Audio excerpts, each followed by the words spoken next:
Happy New Year and welcome to American Black Journal. I'm Stephen Henderson. Every week on this program, we talk about the issues and topics that matter to the African American community. Today, we're looking back at some of our notable interviews in 2016. We start with conversations that centered on race relations, criminal justice, inclusion, and the Black Panther Party. Well, one of the things that's very parallel is that there were a lot of murders of young black men who were unarmed, who were innocent by police. In particular, one that kind of got the Black Panther Party started was a young man named Denzel Dowell who was running away, shot in the back. And his mother got in touch with the Panthers. She said, no one will help us, no one will do anything. And they went out, and the first issue of the Black Panther newspaper was, why was Denzel Dowell killed? Right. So there's been, I would say, thousands of Denzel Dowell killings, Denzel Dowell-like killings since that. But that's what provoked the start. The Black Panther Party for Self-Defense was the name of the organization in California where it started. It started shortly after Stokely Carmichael, who was the chair of the Student Nonviolent Coordinating Committee at that time, called for Black Power. It was, even Stokely said, the first organization organized around Black Power. Right. We want power to determine the destiny of our own black community. So it was a group of young men and women. It started out with actually two, and then there was three: Bobby Seale, Huey Newton, and then Bobby Hutton, who was a teenager. Bobby was a veteran, Huey Newton was a law student, and Bobby Hutton was a high school kid. This is the beginning of the Black Panther Party. It had a platform, 10 points, and it had a goal, and it took off probably because this issue was so vicious. Yeah. So many people were being killed, and in particular because the state of California allowed the open carrying of weapons in public. And so the Panthers were doing nothing illegal. They were fish and game laws. By carrying weapons, it was which is legal. the sort of iconic image of the Panthers, right? Well, this was legal. This was for the hunters. So when the Panthers, as a political movement, became publicly armed, they decided, the state legislature decided they want to change the law, and the Panthers sent a delegation, an armed delegation, to the state capitol to observe the legislation. And that hit the papers, partially because no one had ever been to the state capitol. They didn't know where to go. Right. And the press was so stunned to see them, they pointed them in the wrong direction. They sent them to the floor of the state assembly, not to the visitors gallery. Right. How would they know? Right. So pandemonium broke loose. It was in all the papers, all over the country, and people saw black teenage men, black older men, black women, armed in the state capitol. Blew everybody's mind. Lots of people will say that is the point at which Ronald Reagan, who was the governor of California at that time, at the point at which he changed his mind even about open carry and gun control. That having been an open carry advocate up to that point, seeing these African Americans carrying weapons in the California Capitol in public changed his mind. I mean, it's one of those dynamics we see very often in American politics, where if African Americans do something, it makes people think a little differently. He was there. Bobby Seale said, well, we'll go to the state capitol. The press is always there.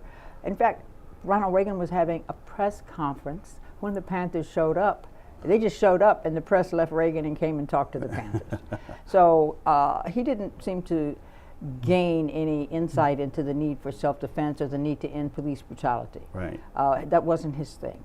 Anyway, the Black Panther Party blew up, not as an organization, but as an image. All over the country, people saw it. All over the world, people saw it. And I would say it was a hit, particularly with people who are targets of police brutality. So there were chapters in Oakland and San Francisco, then LA, then across the West Coast, then across the country to New York. So the party just exploded. I don't think that, the community, like the citizens of Detroit, should be like apologizing and try to like correct the wrong that was made at the hands of like others. I went to prison because of Kenworthy and the Detroit Police Department. I didn't go to prison because of like this regular citizen, in a city. Every time they see me, like, I always get like, I'm sorry for what happened. I'm sorry. Yeah, they apologize.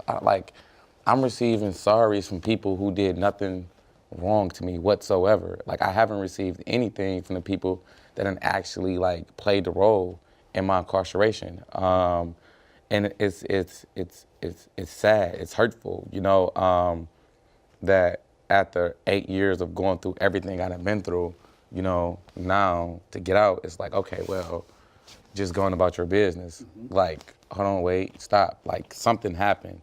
A 14-year-old went to prison for a crime he didn't commit. So how can you just like let me out like nothing happened when it did? Like, I think like though this whole situation like really like need to be addressed. Yeah. What happened? And what you want them to address is what goes on in the police department. Of course. And with some specific people. Of course. Yeah, like Sergeant Russell, how can people feel comfortable enough to have confidence in this man to continuously to investigate homicides when, like, on my homicide, like, he played a role in sending me to prison. He played a huge role in sending me to prison. Like, he was the one who interviewed me.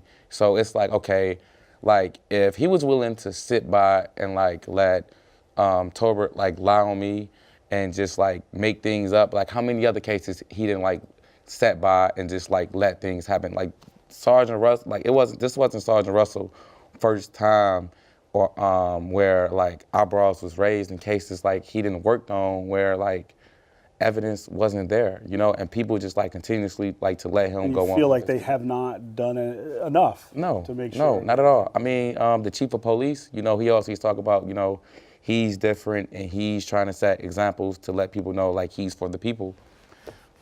You got an opportunity right now. Right. Like, you have an opportunity right now. Send a message. Send a message. Send a message. Like, I mean, like, I could have been his son. I could have been his nephew.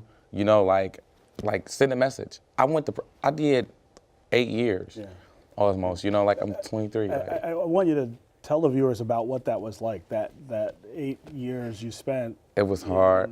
In prison. It was hard.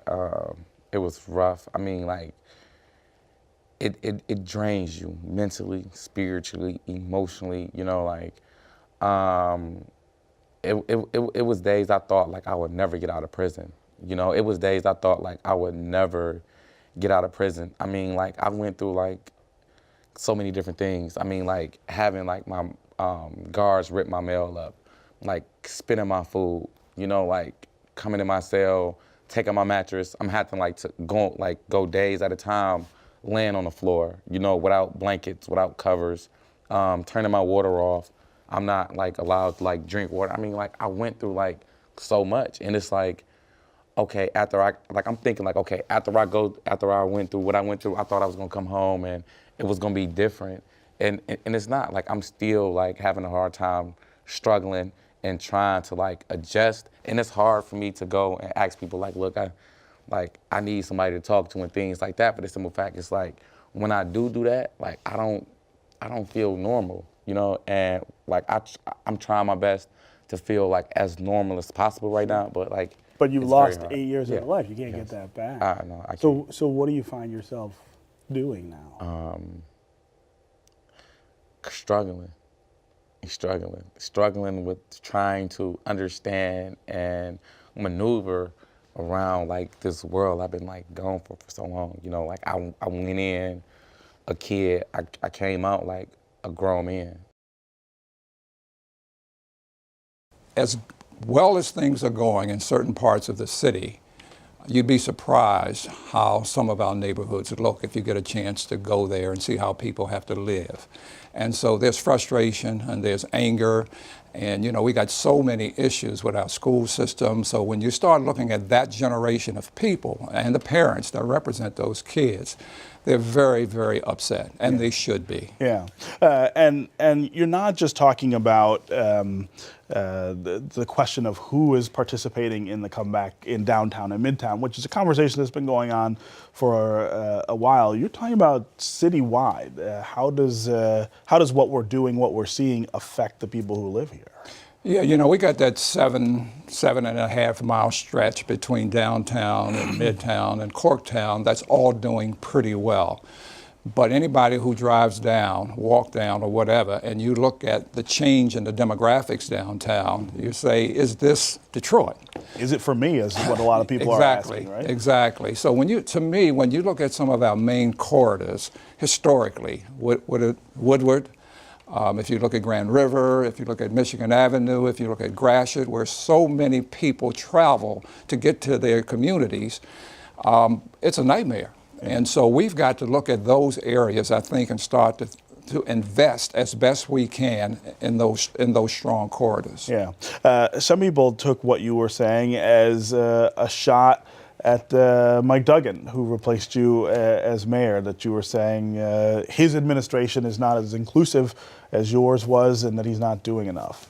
Is that what you meant? Absolutely not. I think everybody takes things out of context. People love to do that. You know, I'm a supporter of the city of Detroit. Mike is the mayor of the city of Detroit. And for me to hope and wish that they didn't succeed at what they're doing is crazy. Right. I mean, I did 4.5 years of my life to the city and worked as hard as I could. So the city and its revival is important to me. I want Mike to take what we started and continue on. So I'm supportive of him and his administration.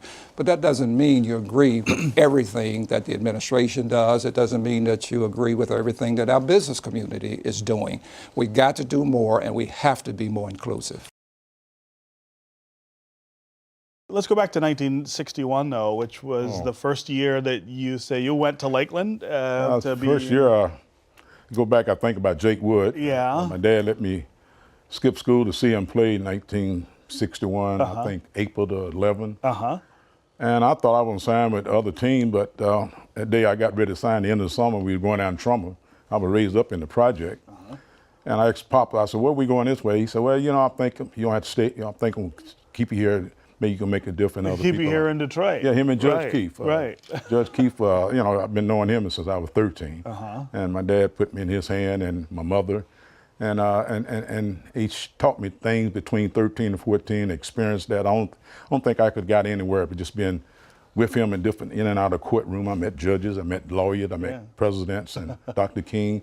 But I'm just blessed. But that field that we're talking about it was a flashback because it's over in my neighborhood. Right. And talk about, so you go to Lakeland for spring training. Exactly. This is the early 1960s in the South. Really different time than now. Talk about what that was. Well, you know, my first trip out from Florida, that I would experience what Mother Park experienced.